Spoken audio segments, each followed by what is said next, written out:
Күн оқушылар, бүгін 5-ші сыныптың 700-ші есебінен бастап шығаратын боламыз. Ең алдымен каналыма тіркеліп, мына видеоға лайк басып кетіңіздер, қолдау ретінде. Так, хауызға 3 құбыр жүргізілген 700-ші есептен бастаймын. Бірінші және екінші құбырмен хауызға су құйылса, үшінші құбырмен су хауыздан сыртқа ағады. Бірінші құбыр хауызда 6 сағатта, екінші құбыр 8 сағатта толтырады. Үшінші құбырмен хауыздағы су 4 сағатта толық ағып бітеді. Құбырлардың үшеуінде бір уақытта ашып қойса, 1 сағаттан соң хауыздың қандай бөлігінде қалады дейді. Берілген жазайық.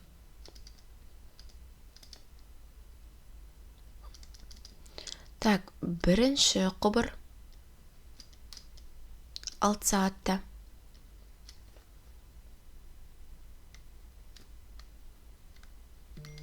Екінші құбыр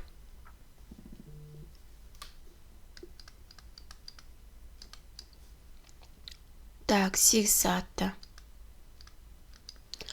Үшінші құбырмен мына жерде қараңдар, құяды, толтырады. Мына екеуі не істейді? Толтырады. Енді үшінші құбырды қараңдар. Бұл 4 сағатта ағады.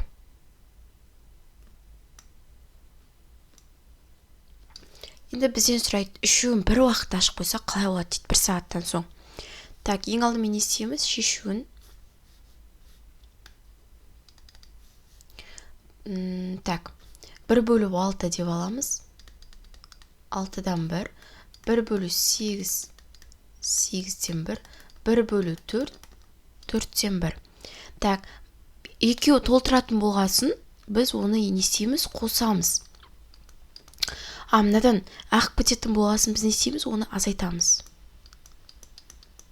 Ортақ бөлім 24, мынаған 4-ден, мынаған 3-ден, мынаған 6-дан берем.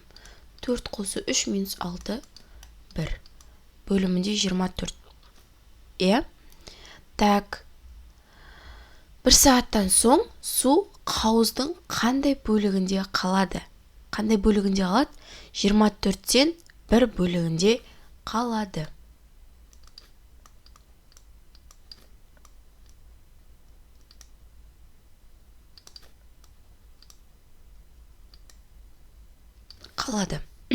Келесі есеп 701.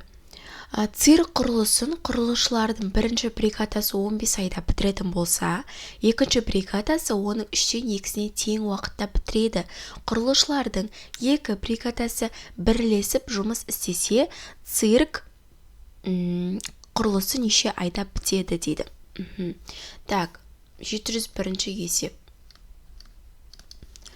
Берілгені.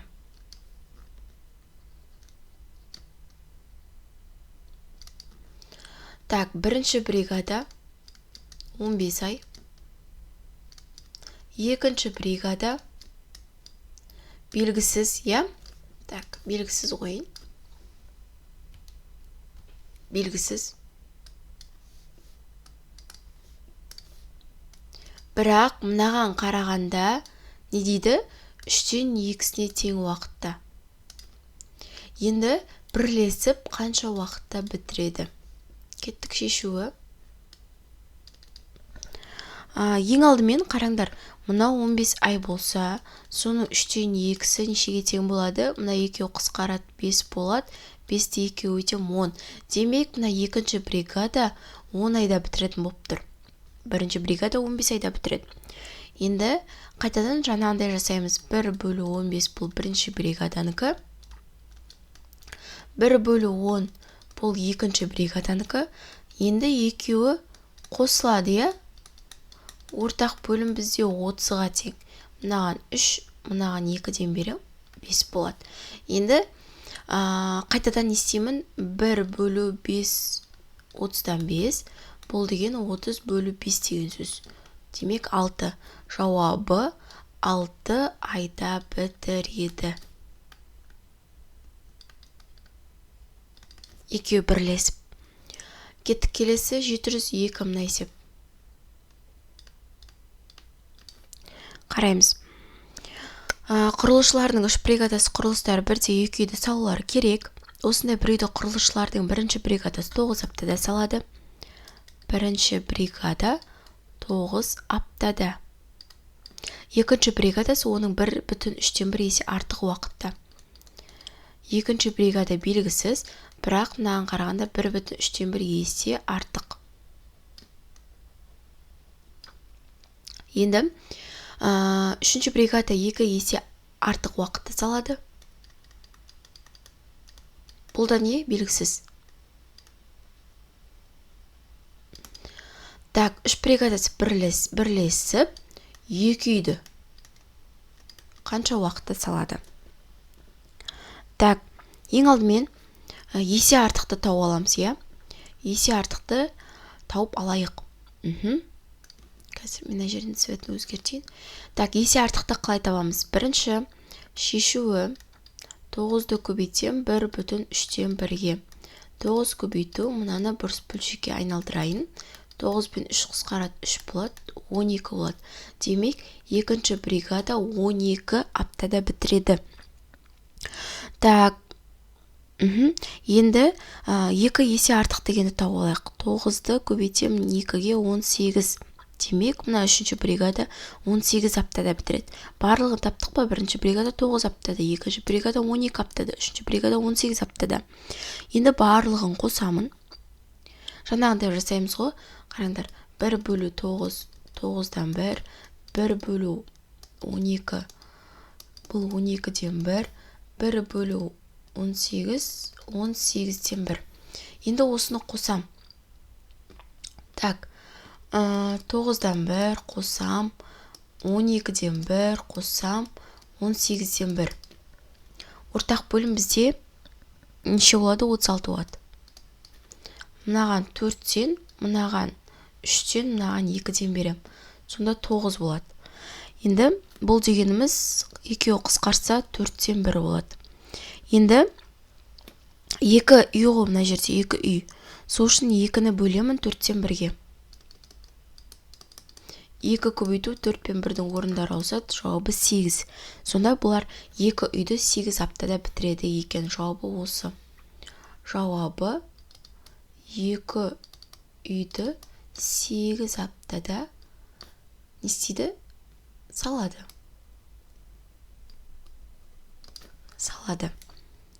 Кеттік, келесі есеп. 703. Магнитскийдің арифметикасынан үйме шөпті ат 1 ай жейді. Екінші 2 ай жейді. Ешкі 2 ай жейді. Ал қой 3 ай жейді. Егер осы шөпті ат, ешкі, қой үшеуі бірге жесе, неше ай жейді дейді. Так, 703. Номер 703. Так, ат 1 ай жейді. Ешкі 2 ай жейді. Так, қой 3 ай жейді. Енді үшеуі бірге жесе, неше ай жейді дейді. Так, шешуі 1 қосам, мынаны 2-ден 1 деп алам, мынаны 3-ден 1 деп алам, солай ма? Мынағындай да 1/1, 1/2 деген сияқты. Ортақ бөлім 6, мынаған 6-дан, мынаған 3-ден, мынаған 2-ден берем. Сонда бізде шығады 11. Солай ма? Енді 1/6-дан 11. Бұл деген 1 көбейту 6 бөлімінде 11. 11-ден 6. Сонда бұлар деген жауабы 11-ден 6 ай жейді. Кеттік, келесі. Номер 704. Бак 2 шүмектен қатар аққан сумен 2 сағатта, ал бірінші шүмектен аққан сумен 3 сағатта толады. Егер баққа су екінші шүмектен ғана ақса, оның 3-тен 2-сі неше сағатта толады? 2 шүмектен қатар ақса, так, 2 шүмектен 2 сағатта. Бірінші шүмектен 3 сағатта. Егер екінші шүмектен ғана ақса, оның 3-тен 2-сі неше сағатта толады? Екінші шүмектен ғана ақса дейді. Тек екіншісін сұрап тұр бізде. Еще оның 3-тен 2-сі. Жақсы, шешуі. Так, қайтадан 1 бөлу 2, 2-ден 1, 1 бөлу 3, 3-тен 1 деп аламыз. Енді общий екеуінен қатар аққан су, бұл 2-ден 1. Азайтамыз бірінші аққан судан. Ортақ бөлім 6, мынаған 3, мынаған 2-ден берем, сонда 1 болады. Енді қайтадан істеймін, 1 бөлу 6-дан 1, бұл бізде 6-ға тең болады. Енді осыны 6-ны көбейтемін, мынаған не? 3-тен 2-ге. Өйткені не деп сұрап тұр бізде мына жерде? 3-тен 2-сі неше сағатта толады деп тұр. Так, мынау қысқарады, 2, мынау 1 болады, 2 мен 2 көбейтем 4. Сонда жауабы 4 сағатта толады. Кеттік 705. Бір уақытта айлықтан қайық шығып, оған қарсы өзен жағасындағы пунктінен сал жіберді. Сал деген мынауға міне сал. Так, қайық 2 сағат жүзген соң салмен кездесіп, тағы да 30 минут жүзіп А пунктіне келді. Сал қайықпен кездескеннен кейін айлыққа қанша уақытта келді? Так, бұл жерде минутпен айналдырып алайық. Мына 2 сағат шешуін жазып кете берейік сразу. 2 сағат дегеніміз 1 сағатта 60 минут болғандықтан 60-ға көбейтеміз, 120 минут болады екен. Да? Енді біз бұны қалай шығарамыз? Так, мына есепті біз пропорция арқылы шығарсақ болады.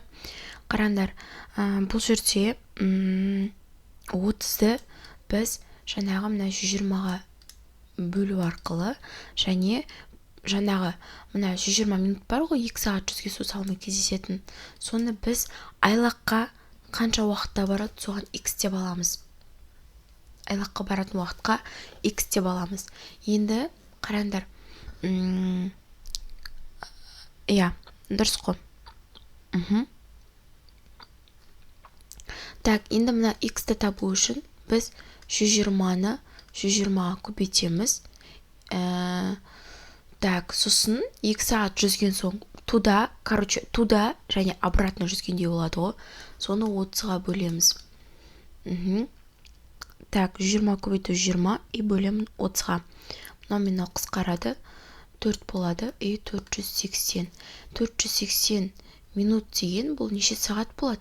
480-ді бөлемін 60-қа. Бұл деген неше сағат? 8 сағат қой. 8 сағат. Сонда жауабы бізде 8 сағатта барады. Келесі есеп. 706 есеп. 706 есепті қараңдар. Коттеджді құрылысшылардың бірінші және екінші бригадасы 12 айда, екінші және үшінші бригадасы 10 айда, ал бірінші және үшінші бригадасы 15 айда салып болады. Құрылысшылардың 3 бригадасы бірлесе жұмыс істеп, коттеджді неше айда салады дейді. Жақсы. Номер 706. Так, бірінші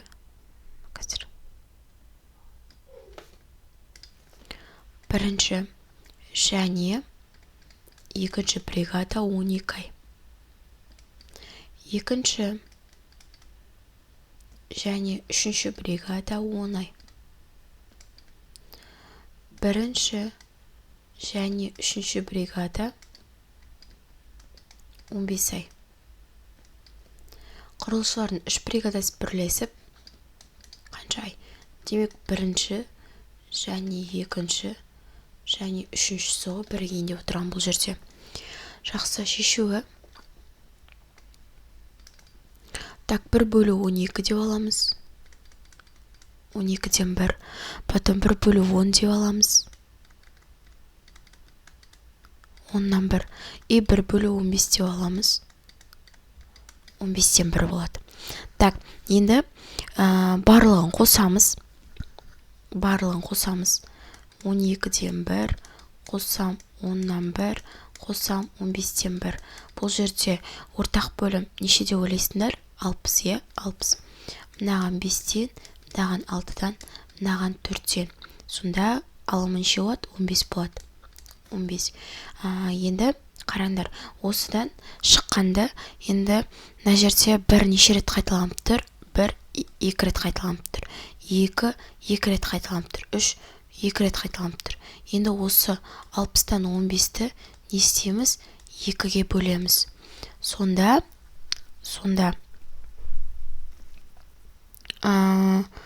так, мына 60-тан 15 дейін екеуде 15-ке қысқарады. 1 бөлінген 4. 4-тен 1 көбейтем 2-ден 1 болады. Сонда 8-ден 1. 1 бөлу 8-ден 1 бізде 8-ге тең. Сонда бұл жауабы қалай болады? 3-і 8 айда бітіреді. 8 айда салып болады.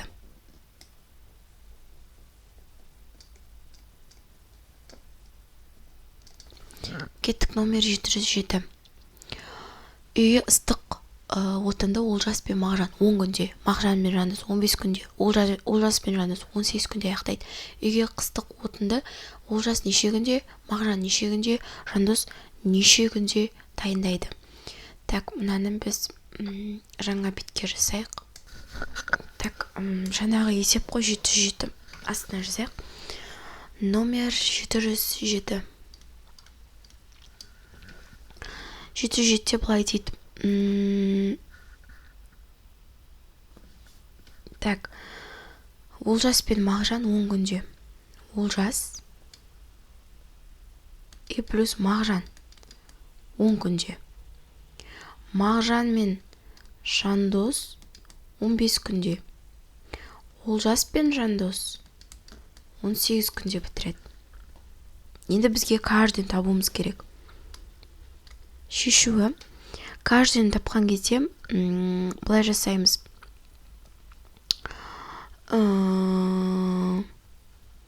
Былай жасайық. Мынаны біз былай жасаймыз. Бөлшек қылып алып жатырмыз барлық есепті, я? Сонда Олжастан 1, қосам Мағжаннан 1, тең 10-нан 1 дейік. Сонда Мағжаннан 1, Жандостан 1, тең 15-тен 1. Олжастан 1 плюс Жандостан 1 тең 18-тен 1 деп аламыз. Барлығын өстіп алайық. Енді бұл жерде қараңдар, мына жерде Мағжаннан 1 деп аламыз да, тең 10-нан 1 азайтамын Олжастан 1-ді. Енді мына жерде Жандостан жоқ, мына жерде Жандостан 1 деп аламыз да, 18-ден 1 мынаны жазып отыр. Азайтамын Олжастан 1 болады сонда. Дұрыс қой. Енді барлығын мынаған әкеліп қоямыз. Сонда 10-нан 1 азайтамын Олжастан 1, қосамын 18-ден 1 азайтамын Олжастан 1 тең 15-тен 1. Так, бұл жерде Олжастан 2 болады. Және мына қапталында 90-нан 4 болады. 90-нан 8 болады. Мынаны қосып, мынадан азайтып тастаймыз. Так, сонда Олжас бұл жерде тең болады. Мына екеуі қысқарып кетеді. 4 1 болады. Мына орындар ауысады. 90 бөлу 4. Бұл дегеніміз 45 бөлу 2 деген сөз. Олжастікін таптық. Енді или 90 орындар ауыстырмай пока тұра тұрайық. Орындар ауыспай пока тұра берсін. Орындар ауыспағанда сонда Олжастан 1, тең болады 90-нан или 45-тен 2. Так, кеттік. Енді мына жерге осыны қоямыз. 45-тен 2 қосам, мағжаннан 1 тең 10-нан 1. Мағжаннан 1-ді табу үшін 10-нан 1-ден азайтам, 45-тен 2-ні. Ортақ бөлім 90, 9-дан берем, мынаған 2-ден берем. Сонда мағжаннан 1 тең болады 90-нан 5. Так, кеттік. Бұл дегеніміз неше болады? 18-ден 1. Енді мына жерге кеп қоям. 45-тен 2 қосам, жандостан 1. Ол тең 18-ден 1. Жандостан 1 табу үшін 18-ден 1-ден азайтам, 45-тен 2-ні. Так, бұл жерде де ортақ бөлім 90 болады. 90 болады, мынаған 2-ден, мынаған 5-тен берем.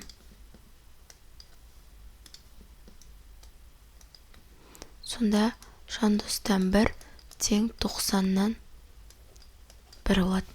Енді олжас табу алу үшін орындарын ауыстырам. 2-ден 45 болады. Мағжан табу алу үшін міне орындарын ауыстырам. 18 болады. Жандос табу алу үшін орындарын ауыстырам. 90 болады. Сонда 90 күнде анауы 18 күнде анауы 2-ден 45 күнде бітіреді екен. Болды, кеттік келесі. Так, жолды тегістеу үшін 2 машина бөлінді. Олардың біріншісі жолды 45 минутта тегістейтін болса, 708. Біріншісі 45 минутта. Ал екіншісі 45 сағатта. Екіншісі 36 сағатта.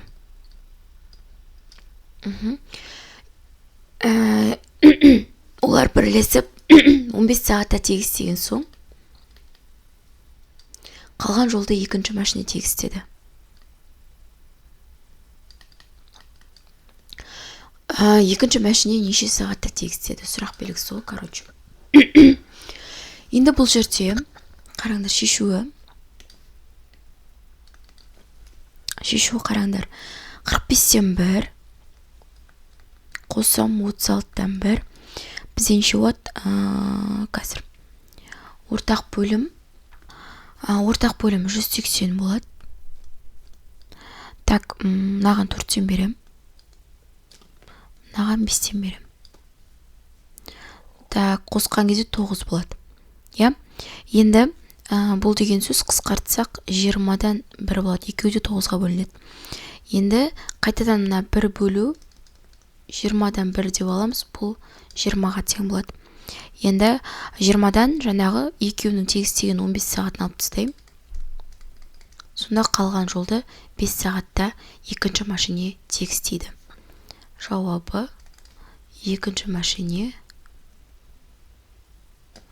15 сағатта тегістеді.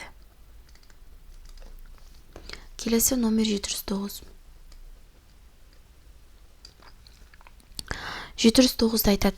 Гүл сататын дүкенге әкелінген гүлдердің барлығы гүл шоқтарын Зәуре 40 минутта жасайтын болса. Так, Іңкәр 35 минутта.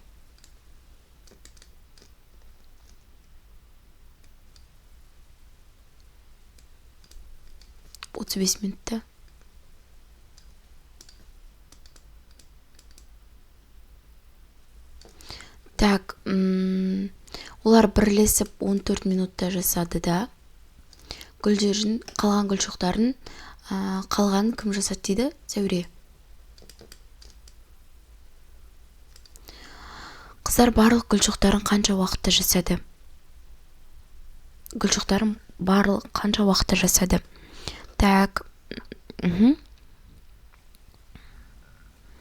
бұл де отырғанымыз бірлесіп гүл шоқтарын 14 минут жасады, қалған гүл шоқтарын Зәуре жасады. Қыздар барлық гүл шоқтарын қанша уақытта жасады дейді. Так, мысалы шешуі, қараңдар, мынау 40-тан 1 минутта жасайды, иә? Сөйтіп аламыз ғой. Мынау 35-тен 1 жасайды. Енді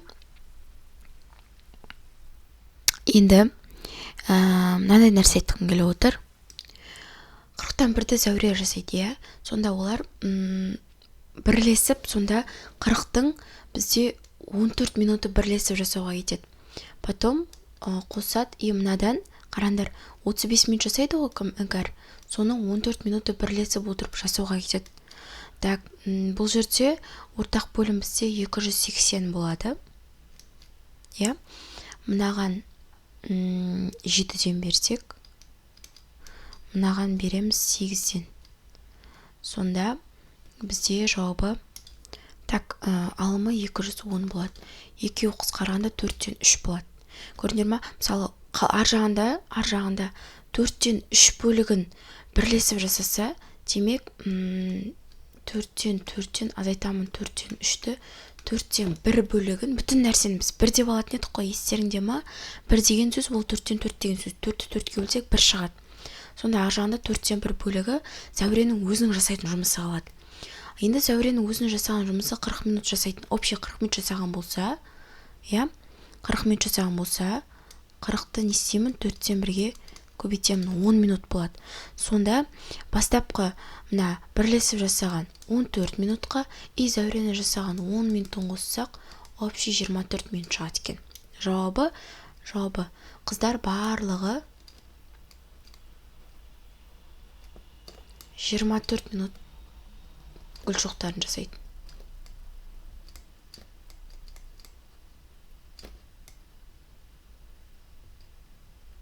Түсінікті ма? Келесі есеп. 710. Егер екі оператор қолжазбаны компьютерде қатар терсе, 10 сағат тереді. Қолжазбаны екі оператор қатар терсе, 6 сағат тереді. Қалғанын бірінші оператор 12 сағат терді. Егер қолжазбаны бірінші оператор ғана терсе, неше сағатта тереді дейді. Так, 710-да екі оператор қолжазбаны компьютерде қатар терсе, 10 сағат тереді. Так, номер 710. Қолжазбаны екі оператор қатар 6 сағатта терді де, қалғанын бірінші оператор 12 сағатта терді. Егер қолжазбаны бірінші оператор ғана терсе, неше сағатта тереді? Егер қолжазбаны екінші оператор терсеше дейді. Жақсы, мына есепті былай шығарамыз. Шешуі деп жазып кетейін. Так, бұл жерде қараңдар, екі оператор қатар терсе,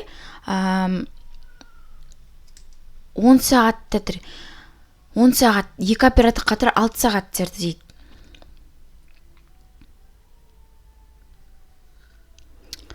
Так, қалған бірінші оператор 12 сағатта терді дейді. Бұл жердегі 1 сағатта 10-нан 1-ін теріп тұр. Сонда 6 сағатта 10-нан 6-сын теріп тұр. Так, бірден азайтамыз 10-нан 6-ны. 10 сағаттың 6 сағатын. Сонда бізден 2 сағат қалады. Мынаны біз 10-нан 10 деп аламыз. Осыдан 10-нан 6-ны азайтып тастаймыз. 10-нан 4 қалып тұр, иә? Енді 12 сағат тереді дейді. Бірінші оператор қалған 12 сағат. Мынау қалғаны, иә?